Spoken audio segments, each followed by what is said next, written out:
बोले शंकर भगवान की जय।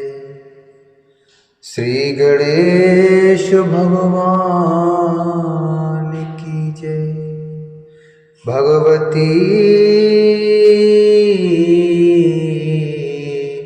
मैया की जय।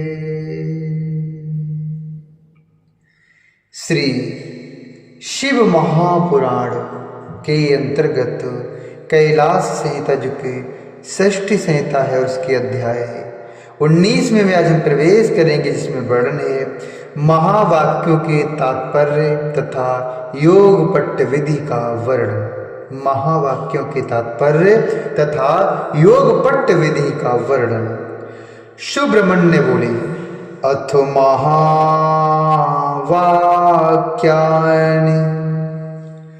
सुब्रह्मण्य बोले अब मैं महावाक्यों को कहता हूं। प्रज्ञानम ब्रह्म। ब्रह्म उत्कृष्ट ज्ञान स्वरूप अथवा चैतन्य रूप है। अहम ब्रह्मास्मि, वह ब्रह्मा मैं हूं। तत्त्वमसि, वह ब्रह्मा तू है। अयमात्मा ब्रह्म, यह आत्मा ब्रह्म है। ईशावास्यमिदं सर्वं, यह सब ईश्वर से व्याप्त है। प्राणोऽस्मि, मैं प्राण हूँ। प्रज्ञानात्मा, प्रज्ञान स्वरूप मैं हूँ। यदि वेह तदमुत्र, यदमुत्र तदन्विह, जो पर ब्रह्म यहाँ है वही वहाँ परलोक में भी है, जो वहाँ है वही यहाँ इस लोक में भी है। अन्य देव तद विदितादथो अविदितादधि, वह ब्रह्मा अर्थात वह ब्रह्म विदित ज्ञान वस्तुओं से भिन्न है और अविदित अज्ञात से भी ऊपर है। ईशिता आत्मान्तर्याम्यमृतः, वह तुम्हारा आत्मा अंतर्यामी अमृत है। सा यश्चायं पुरुषे यश्चाशावादित्ये स एकः, वह जो यह पुरुष में है और वह जो यह आदित्य में है एक ही है। अहमिष्म परम ब्रह्म परापर परात्परम, मैं परापर स्वरूप परात्पर पर ब्रह्म हूँ। वेद शास्त्र गुरुत्वात्तु स्वयमानंद लक्षणम, वेदों शास्त्रों और गुरुजनों के वचनों से स्वयं ही हृदय में आनंद स्वरूप ब्रह्म का अनुभव होने लगता है। वेदों शास्त्रों और गुरुजनों के वचनों से स्वयं ही हृदय में आनंद स्वरूप ब्रह्म का अनुभव होने लगता है। सर्वभूतैस्ततं ब्रह्म तदेवाहं न संशयः, जो संपूर्ण भूतों में स्थित है वही ब्रह्म मैं हूँ, इसमें संशय नहीं है। तत्त्वस्य प्राणो अहमस्मि, पृथिव्यः प्राणो अहमस्मि, मैं तत्व का प्राण हूँ, पृथ्वी का प्राण हूँ। अपामि च प्राणो अहमस्मि, तेजसश्च प्राणो अहमस्मि, मैं जल का प्राण हूँ, तेज का प्राण हूँ। वायोश्च प्राणो अहमस्मि, आकाशस्य प्राणो अहमस्मि, मैं वायु का प्राण हूँ, मैं आकाश का प्राण हूँ। त्रिगुणस्य प्राणो अहमस्मि, मैं त्रिगुण का प्राण हूँ। सर्वोऽहं सर्वात्मकोऽहं, संसारी यद्भूतं यच्च भव्यं यद्वर्तमानं सर्वात्मत्वाद् द्वितीयोऽहं, मैं सब हूँ, सर्व स्वरूप हूँ। अर्थात सर्वरूप हूँ, संसारी जीवात्मा हूँ, जो भूत वर्तमान और भविष्य है वह सब मेरा ही स्वरूप है। अर्थात वह सब मेरा ही स्वरूप होने के कारण मैं अद्वितीय परमात्मा हूँ। सर्वं खल्विदं ब्रह्म, यह सब निश्चय ही ब्रह्म है। सर्वोऽहं विमुक्तोऽहं, मैं सर्वरूप हूँ, मुक्त हूँ। यो वशो सोऽहं हंसः सोऽहमस्मि, जो वही है वह मैं हूँ, मैं वह हूँ और वह मैं हूँ। इत्येवं सर्वत्र सदा ध्यायेदिति, अथ महावाक्यानामर्थम्।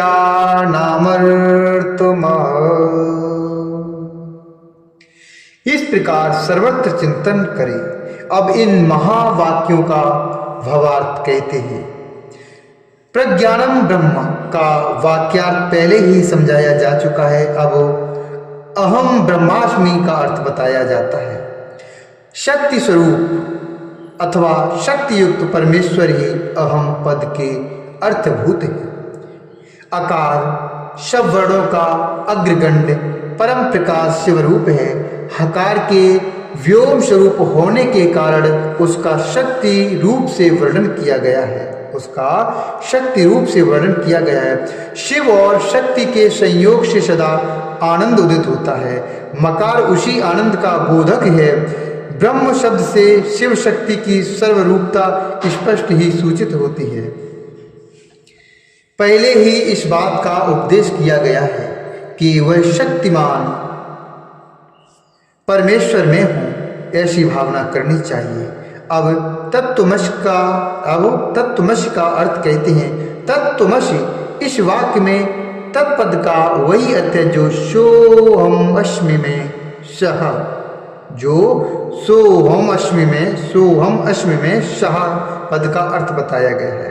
अर्थात तत्पद शक्त्यात्मक परमेश्वर का ही वाचक है, अन्यथा सोहम इस वाक्य में विपरीत अर्थ की भावना हो सकती है, क्योंकि अहम पद पुल्लिंग है, अतः सह के साथ उसका अन्वय हो जाएगा, परंतु तत् पद नपुंसक है और त्वम पुल्लिंग, अतः परस्पर विरोध लिंगी होने के कारण उन दोनों में अन्वय नहीं हो सकता। जब दोनों का अर्थ शक्तिमान परमेश्वर होगा तब अर्थ में समान लिंगिता होने से अन्वय में अनुपत्ति नहीं होगी। यदि ऐसा न माना जाए तो स्त्री पुरुष रूप जगत का कारण भी किसी और ही प्रकार का होगा। इसलिए सोहमअश्मि का सह और तत्त्वमसि का तत्व ये दोनों समानार्थक हैं। इन महावाक्यों के उपदेश से ही एक ही अर्थ की भावना का विधान है। इन महावाक्यों के उपदेश से एक ही अर्थ की भावना का विधान है। अब अयमात्मा ब्रह्म का अर्थ बताया जाता है। अयमात्मा ब्रह्म इस वाक्य में अयम आत्मा ब्रह्म, इस वाक्य में अयम और आत्मा ये दोनों पद पुल्लिंग रूप हैं, अतः यहाँ अन्वय में बाधा नहीं है। अयम शक्तिमान परमेश्वर रूप आत्मा ब्रह्म है, यह इस वाक्य का तात्पर्य है। अब ईसा वास्यमिदं सर्वम की अर्थात उसका अर्थ बता रहे हैं। अब ईसा वास्यमिदं सर्वम का भावार्थ बता रहे हैं। परमेश्वर से रक्षणीय होने के कारण संपूर्ण जगत उनसे व्याप्त है। अब प्राणोऽस्मि प्रज्ञानात्मा, अब प्राणोऽस्मि प्रज्ञानात्मा और यदेवेह तदमुत्र, इन वाक्यों के अर्थ पर विचार किया जाता है। मैं प्रज्ञान स्वरूप प्राण हूँ। यहाँ प्राण शब्द परमेश्वर का ही वाचक है। जो यहाँ है वह वहाँ है, ऐसा चिंतन करें। यहाँ यत् तत् का अर्थ क्रमशः यह और सह है, अर्थात जो परमात्मा यहाँ है वही परमात्मा वहाँ है। ऐसा सिद्धांत पक्ष का अवलंबन करने वाले विद्वानों ने कहा है। उपर्युक्त वाक्यों में यदि मूत्र, उपर्युक्त वाक्य में यदि मूत्र तद्विह, इस वाक्यांश का भाव यही है कि यो मूत्र सा एह स्थितः, यो मूत्र सा यह स्थितः, अर्थात जो परमात्मा वहां पर लोक में स्थित है वही परमात्मा यहाँ इस लोक में भी स्थित है। इस प्रकार विद्वानों को पहले के समान ही परम पुरुष परमात्मा रूप अर्थ यहाँ अभिष्ट है, परमात्मा रूप यह अर्थ यहाँ अभिष्ट है। अब अन्य देव तद विदित, अब अन्य देव तद विदिता दधो अविदिता दधि, इस वाक्य पर विचार करते हैं। हे मुनि, अन्य देव तद विदिता दथो अविदिता दधि, इस वाक्य में जिस प्रकार फल की विपरीतता का अर्थात विपरीतता की भावना होती है उसे यहां बताता हूं, सुनो। विदितात, यह पद अयथा विदितात के अर्थ में प्रवृत्त हो सकता है। वह विधि से, वह विदित से भिन्न है, अर्थात जो असम्यज्ञ रूप से ज्ञात है उससे भिन्न है। इसी प्रकार जो यथावत रूप से विदित नहीं है उससे भी पृथक है। इस कथन से यह निश्चित होता है कि मुक्ति रूप फल की सिद्धि के लिए कोई और ही तत्व है जो विदिता विदित से पर है, परंतु जो आत्मा है वह सर्वरूप है, वह किसी से अन्य नहीं हो सकता। अतः आत्मा या ब्रह्म आदि पद पूर्ववत शक्तिमान परमेश्वर शिव के ही बोधक हैं, यह मानना चाहिए। अब एष त आत्मा तथा यश्चायम पुरुषे, इन दो वाक्यों के अर्थ पर विचार किया जाता है। यह तुम्हारा अंतर्यामी आत्मा है जो स्वयं ही अमृत स्वरूप शिव है। यह जो पुरुष में शंभु है वही शिव में भी स्थित है। इन दोनों में कोई भेद नहीं है। जो पुरुष में है वही आदित्य में है, इन दोनों में पृथकता नहीं है। वह तत्व एक ही है, उसी को सर्वरूप कहा गया है।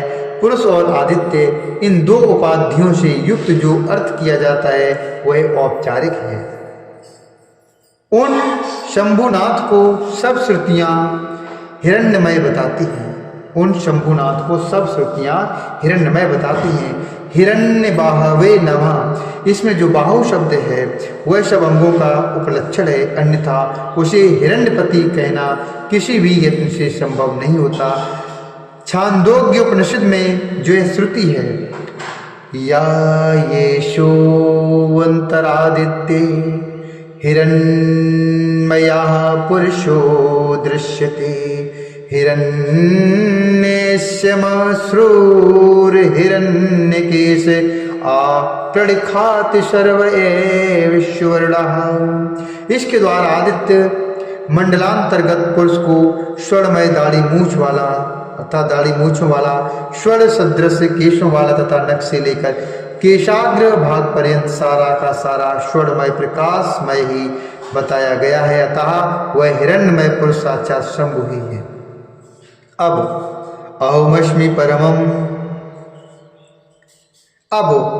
अहमस्मि परम ब्रह्म परापर परात् परम। इस वाक्य का तात्पर्य बताता हूँ, सुनो। अहम पद के अर्थभूत सत्यात्मा शिव ही बताए गए हैं। वे ही शिव में हूँ ऐसी वाक्यार्थ योजना अवश्य होती है। इन्हीं को सबसे उत्कृष्ट और सर्वस्वरूप पर ब्रह्म कहा गया है। उसके तीन भेद हैं, पर अपर तथा परात्पर। रुद्र ब्रह्मा और विष्णु ये तीन देवता श्रुति ने ही बताई है। रुद्र ब्रह्मा और विष्णु ये तीन देवता श्रुति ने ही बताई है। ये ही क्रमशः पर अपर तथा परात्पर रूप हैं। इन तीनों से भी जो श्रेष्ठ देवता हैं वे शंभु पर ब्रह्म शब्द से कहे गए हैं।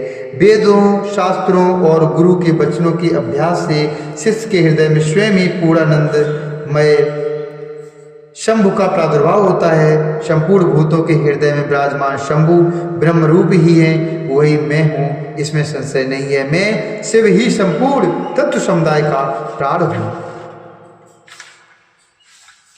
ऐसा कहकर स्कंद जी फिर कहते हैं, हे मुनि, मैं शिव आत्म तत्व, विद्या तत्व और शिव तत्व, इन तीनों का प्राण हूँ। पृथ्वी आदि का भी प्राण हूँ। पृथ्वी आदि के गुणों तक का ग्रहण होने से यह समझ लो कि यहाँ सारे आत्म तत्व गृहीत हो गए। फिर सबका ग्रहण विद्या तत्व और शिव तत्व का भी ग्रहण कराता है। फिर सबका ग्रहण विद्या तत्व और शिव तत्व का भी ग्रहण कराता है। इन सब तत्वों का मैं प्राण हूँ, मैं सर्व हूँ, सर्वात्मक हूँ। जीव का भी अंतर्यामी होने से उसका भी जीव आत्मा हूँ। जो भूत वर्तमान और भविष्य काल है वह सब मेरा स्वरूप होने के कारण मैं ही हूँ। सर्वो वै रुद्र, सब कुछ रुद्र ही है। यह श्रुति साक्षात शिव के मुख से प्रकट हुई है, अतः शिव ही सर्वरूप है, क्योंकि उन्हीं का इन समस्त उत्कृष्ट गुणों से नित्य संबंध है। अपने और पराई के भेद से रहित होने के कारण मैं ही अद्वितीय आत्मा हूँ। सर्वम खलविदम ब्रह्म, सर्वम खलविदम ब्रह्म, इस वाक्य का अर्थ पहले ही बताया जा चुका है। मैं भाव रूप होने के कारण पूर्ण हूँ। नित्य मुक्त भी मैं ही हूँ। पशु जीव मेरी कृपा से मुक्त होकर मेरे स्वरूप को प्राप्त होते हैं। जो सर्वात्मा शंभु है वही मैं हूँ। मैं हंस रूप तथा शिव रूप हूँ। वामदेव, हे वामदेव, इस प्रकार संपूर्ण वाक्यों के अर्थ भगवान शिव ही बताए गए हैं। ईसा वास्योपनिषद की श्रुति के 2 वाक्यों द्वारा प्रतिपादित अर्थ साक्षात शिव की एकता का ज्ञान प्रदान करने वाला होता है। गुरु को चाहिए कि शिष्यों को इसका आदर पूर्वक उपदेश करे। गुरु को उचित है कि वे आधार से शंख को लेकर अस्त्र मंत्र फट से तथा भस्म द्वारा उसकी शुद्धि करके उसे अपने सामने पूजित हुए चौकोर मंडल में स्थापित करे। फिर ओमकार का उच्चारण करके गंध आदि के द्वारा उस शंख की पूजा करे। उसमें वस्त्र लपेट दे और सुगंधित जल भरकर प्रणव का उच्चारण करते हुए उसका पूजन करे। तत्पश्चात 7 बार प्रणव के द्वारा फिर उस शंख को अभिमंत्रित करके शिष्य का, हे शिष्य, जो थोड़ा सा भी अंतर करता है, भेदभाव रखता है, वह भय का भागी होता है। यह श्रुति का सिद्धांत बताया गया। इसलिए तुम अपने चित्त को स्थिर करके निर्भय हो जाओ। ऐसा कहकर गुरु स्वयं महादेव जी का ध्यान करते हुए उन्हीं के रूप में शिष्य का अर्चन करे। शिष्य के आसन की पूजा करके उसमें शिव के आसन और शिव की मूर्ति की भावना करे। फिर सिर से पैर तक शब्दोजात आदि 5 मंत्रों का न्यास करके मस्तक, मुख और कलाओं के भेद से प्रणव की कलाओं का भी न्यास करे। शिष्य के शरीर में 38 मंत्र रूपा प्रणव की कलाओं का न्यास करके उसके मस्तक पर शिव का आवाहन करे। तत्पश्चात स्थापनी आदि मुद्राओं का प्रदर्शन करे। फिर सर्वज्ञादि मंत्र से क्रमशः अंग न्यास करके आसन पूर्वक 16 उपचारों की कल्पना करे। खीर का नैवेद्य अर्पण करके ओम स्वाहा का वाक्य उच्चारण करे। ओम स्वाहा का उच्चारण करे। कुल्ला और आचमन कराए। अर्घ्य आदि देकर क्रमशः धूप दीपा समर्पित करे। शिव के 8 नामों से पूजन करके वेदों के पारंगत ब्राह्मणों के साथ ब्रह्म विदाप्नोति परम इत्यादि ब्रह्मानंद वल्ली के मंत्रों को तथा भृगुर्वैहे वारुणहे इत्यादि भृगुवल्ली के मंत्रों को पढ़े। तत्पश्चात यो देवा नाम प्रथमम पुरस्तात से लेकर तस्य प्रकृतिलीनस्य यह परः स महेश्वरा तक महानारायणोपनिषद के मंत्रों का पाठ करे। इसके बाद शिष्य के सामने कहलार आदि की बनी हुई माला लेकर खड़े होकर गुरु शिव निर्मित पांचस्यिक शास्त्र के सिद्ध स्कंद का धीरे धीरे जप करे। अनुकूल चित्त से ख्याति ही पूर्णो अहम इस मंत्र का जप करके गुरु उस माला को शिष्य के कंठ में पहना दे। तदंतर ललाट में तिलक लगाकर संप्रदाय के अनुसार उसके सर्वांग में विधिवत चंदन का लेप कराए। तत्पश्चात गुरु प्रसन्नता पूर्वक श्रीपाद युक्त नाम देकर शिष्य को छत्र और चरणपाद का अर्पित करे। उसे व्याख्यान देने तथा आवश्यक कर्म आदि के लिए गुरुवासन ग्रहण करने का तथा दूरवार्चन का अधिकार दे। फिर गुरु अपने उस शिव रूपी शिष्य पर अनुग्रह करके कहे, तुम सदा समाधिस्थ रहकर मैं शिव हूँ, इस प्रकार की भावना करते रहो। यूँ कहकर वह स्वयं शिष्य को नमस्कार करें। फिर संप्रदाय की मर्यादा के अनुसार दूसरे लोग भी उसे नमस्कार करें। उस समय शिष्य उठकर गुरु को नमस्कार करे, अपने गुरु को और उनके शिष्यों को भी मस्तक झुकाए। इस प्रकार नमस्कार करके सुशील शिष्य जब मौन और विनीत भाव से गुरु के समीप खड़ा हो, तब गुरु स्वयं उसे इस प्रकार का उपदेश दे, हे बेटा, आज से तुम समस्त लोगों पर अनुग्रह करते रहो। यदि कोई शिष्य होने के लिए आए तो पहले 1 वर्ष तक उसकी परीक्षा कर लो। यदि कोई शिष्य होने के लिए आए तो पहले 1 वर्ष तक उसकी परीक्षा कर लो, फिर शास्त्र विधि के अनुसार उसे शिष्य बनाओ। राग आदि दोषों का त्याग करके निरंतर शिव का चिंतन करते रहो। श्रेष्ठ संप्रदाय के सिद्ध पुरुषों का संग करो, दूसरों का नहीं। प्राणों पर संकट आ जाए तो भी शिव का पूजन किए बिना कभी भोजन न करो। गुरु भक्ति का आश्रय लेकर सुखी रहो। इस उपदिष्ट क्रम से दयालु ज्ञान सागर श्रेष्ठ गुरु प्रसन्न चित्त से शिष्य को अपने समान बना दे। हे मुनीश्वर वामदेव, तुम्हारे स्नेह बस अत्यंत गोपनीय होने पर भी मैंने यह योग पट्ट का प्रकार तुम्हें बताया है। ऐसा कहकर स्कंद ने यतियों पर कृपा करके उनसे सन्यासियों के छौर और स्नान विधि का वर्णन किया। इति युक्त्वा शनिमुख तस्मै छौर स्नान विधि क्रमं वक्तुमारभते प्रीत्या यतीनां कृपया शुभम्। यतीनां कृपया शुभम्। इति श्री शिव महापुराणे षष्ठ्यां कैलास संहितायां योगपट्टि विधि वर्णनम नामेकोनविंशोऽध्यायः। इस प्रकार श्री शिव महापुराण के अंतर्गत छठी कैलाश संहिता में योगपट्ट विधि वर्णन नामक 19वां अध्याय पूर्ण हुआ। बोलिए शंकर भगवान की जय।